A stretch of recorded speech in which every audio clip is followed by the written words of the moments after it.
ang propeta Isaiah sa chapter 58, verses 5 to 7, minsan naitanong niya sa bayan. Tinanong daw ng Panginoon sa bayang Israel, Ito ba ang klase ng pag-aayuno na hinihingi ko sa inyo? Ang yumuko o iyuko ninyo ang mga ulo ninyo na parang tambo, ang maligo kayo sa abo at magsuot ng basahan na gula-gulanit. Ito ba? Hindi ba ito ang ayuno na ikinalulugod ko? Ang makita na mapalaya sa mga nakagapos sa tanikala ng ang mga nakagapos sa tanikala ng pagkaalipin.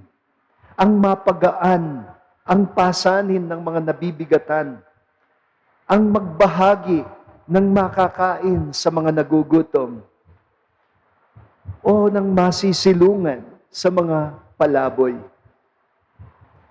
Walang saysay ang mag-fasting sa karne, pero o-order ka naman ng African sea bass sa mamahaling restaurant o lobster.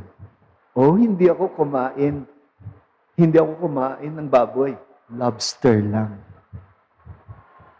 And you call that fasting? Huwag naman nating tawaging penitensya kung ang intensyon natin ay mag-reduce lang o magpa-sexy. Hindi ba mas makabuluhang penitensya kesa bawas kanin, ang bawas chismis, o ang bawas oras sa social media?